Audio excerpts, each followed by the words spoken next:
you are rich. What does Jesus mean by that? Jesus is saying, I see it. I get it.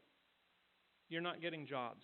It's hard to put food on the table for your family. It's hard to care for people around you. You're not getting the income. I get it. By worldly standards, you're poor. And yet, don't be fooled, Jesus says. Don't be fooled. You're not really poor. Poor in the eyes of the world, maybe, but poor, no. You are wealthy. You are rich. Why? Jesus says, you have me. I am your true treasure. I give you what no worldly thing can give you. I will care for you and protect you, provide for you more than any other emperor ever could.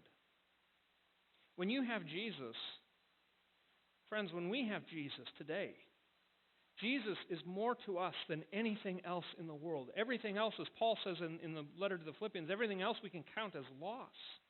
Because compared to Jesus, nothing else matters nearly as much as that. Jesus gives us what nothing else can. We have in Jesus true treasure.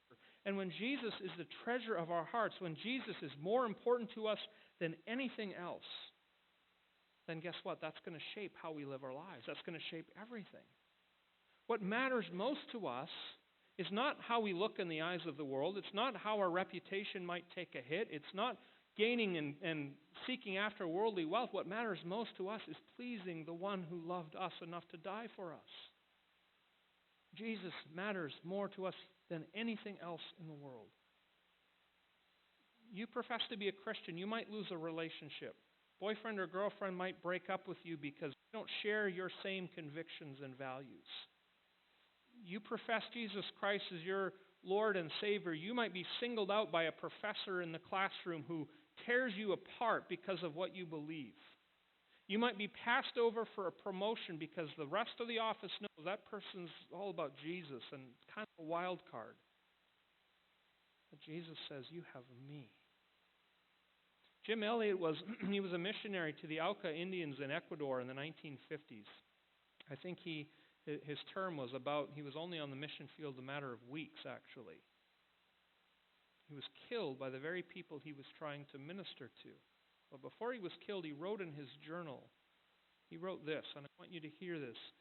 He is no fool who gives up what he cannot keep to gain what he can never lose. Jesus is true treasure of infinite value. Nothing else in the world comes close. Jesus matters more to us than anything. He's true treasure. And Jesus promises also to give us a true crown. Look, please, at verse